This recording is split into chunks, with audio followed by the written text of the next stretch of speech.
Sa tanan nagkuan din ako no, nag-inquire kung asan dapit ako na nambal no, nambal og mga traditional, pinagig mga pagampo, pagpanghilot o paggamit og mga tambal herbal. So inyong igsuon Dodong Tambalan no, Tatay Dodong Tambalan. Niara gyapon ko sa mental no, sa tanan. Labi na tong taga Davao Oriental nga gikan ko ato isang adlaw dito. Salamat ko nga nagkahimamata dito dapita unya kung gusto ka magpatambal anilang dinhi sa may mental no. Kualag siguro na akong contact number para matawagan ko ninyo. Unya di ta magkahibuylas kay atong schedule kung kanus amo moabot dire. Una akong usbon ha, ang atong pagpanambal kinahanglan ang inyong dalhon dire ang inyong pagsalig ug pagtuo no.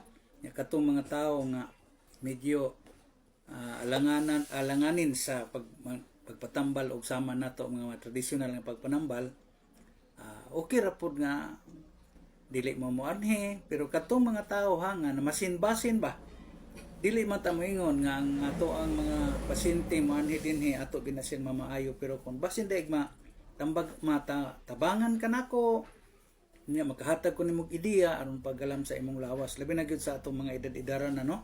So sa tanan nga nakabyo sa ato ang Facebook o sa atong YouTube channel Tatay Dodong Tambalan, akong ihangyo sa inyo nga paki-share lang, i-likes ninyo nya kung gusto niyo i-subscribe ko, i-follow ang ako ang Facebook page o ako ang YouTube channel.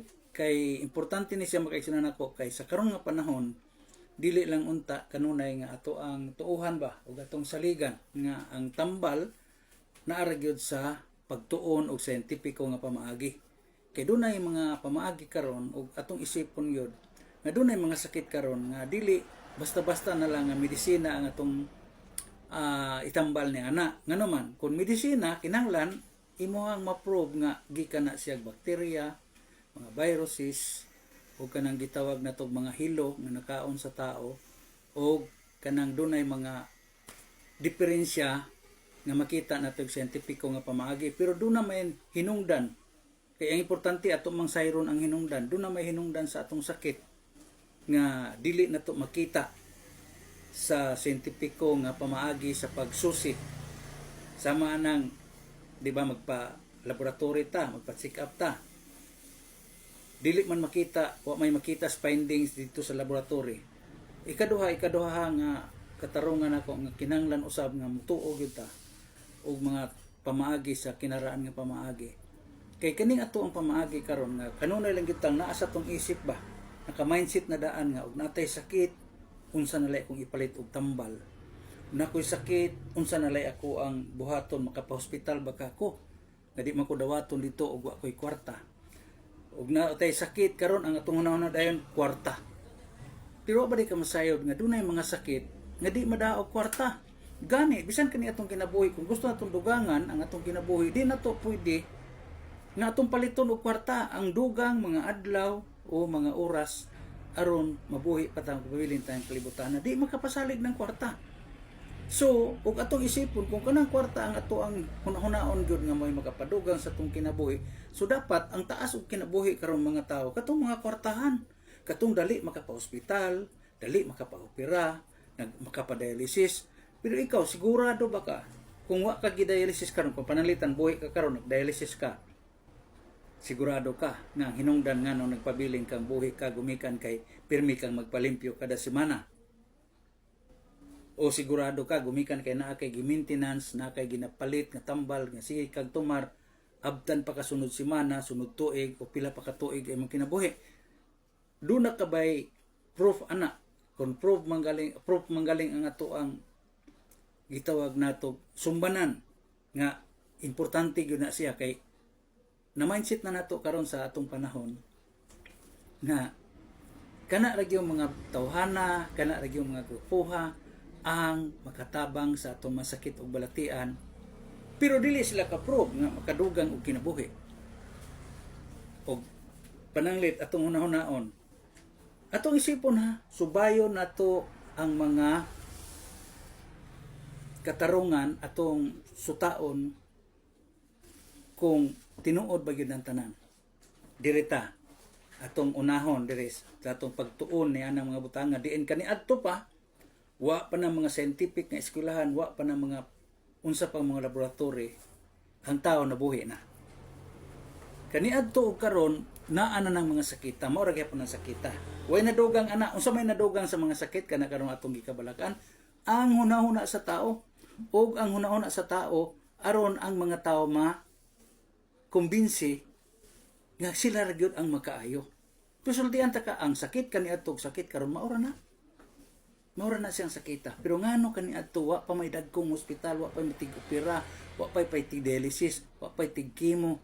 Ngano nilungtad man sila dugay. So atong basihan ang ebidensya kun panangli kaning atong pagtuon o kaning atong daghang ospital, daghang nagtuon og medisina, kung tinuod lang yun na kay mao man gipatuo karon nga kinahanglan gyud ka adto ka dito. Gani bisan ang gobyerno naga-encourage na to nga diha ra gyud tas hospital, diha ra gyud tas tambal.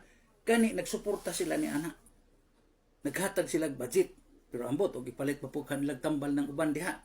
Basig katunga ra ipalit ang katunga ana ibulsa. Awa ko gikuanan na ako bana ra nang ako. Pero niya kung tinuod lang nga kini atong pagtuon ug paghimo nato ni mga butanga, mga laboratory, unsa way mga pagsusi diha nga nakatabang gyud na sa sakit sa tao ug makadugang gyud na kinabuhi. Dapat kaniadto tag sa gatos una mga matay ang tao sa una tag 300, tag 600 ka tuig nga nasuwat sa Biblia. Abot na tag 2,000 ka tuig. Gumikan kinaan man tay gipangandam na anam tay nakaplagan nga mong pataas og kinabuhi. Kay unsa ba hinungdan nga magpatambal ka? Ang hinungdan ana aron mo taas man nimong kinabuhi. So nganong mawa man naron ni us-us man noon ang kinabuhi sa tao. Dihang daghan ang tagitun-an, daghan na tay tag laboratory, daghan na kay tag mga doctors nga mga espesyal. Pero sultian ta ka.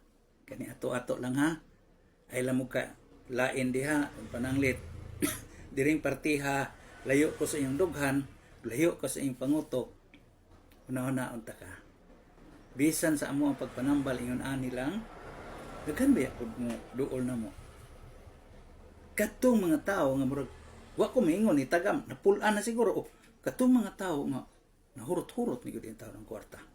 Kay ngano man sama namo nga mananambal binisaya, na daghang kay makita ato sa Facebook, daghang kay mga bashers diha. Mga doktor diha nga nag-opera mamatay wa may bashers pero og tambalan paghilot niya unya pag uli wa nakalakaw daghang kay mga bashers pero niya kaning pagpanambal og natural nga pamaagi inabanan og mga pagampo sultian ta ka may history na ni kaniadto pa ni karon og ang history sa atong medical nga pagpanambal gikan pag-uso ni ana kantud karon nitaas ba ang ato ang paglungtad ning kinabuhi.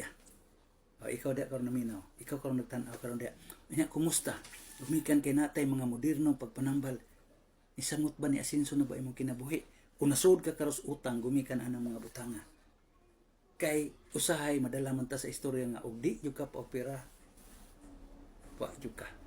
Ugma ra ka. Kisay ingon nga, kisay nakatagna na to nga ugma ra ta kutob. Kundi ta ka adto hospital di ta ka tumar anang maintenance. Kisay ingon. Kinsay makapamatuod ana nga ugma ra ko kutob.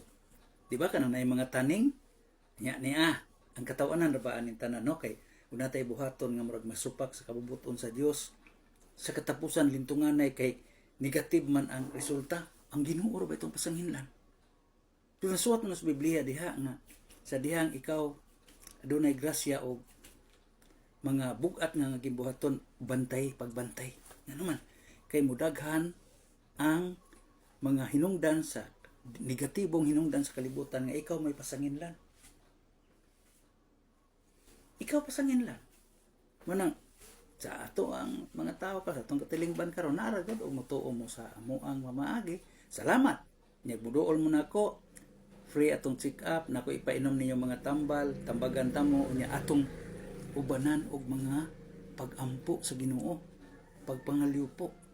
Unya ang atong mga pagampo ubanan natong pagtuo pagsalig unya siya ra ang atong pabuton dili ta mo ingon nga idrekta gyud nato nga mao gyud ni iyang buhaton sa tuwa kay mahog man ang Ginoo nang sulugoon o di ba o sige salamat sa sunod ha salamat kay paki-share lang likes and comment sa ato ang comment section so inyong dudong tambalan good bye bye daghang salamat.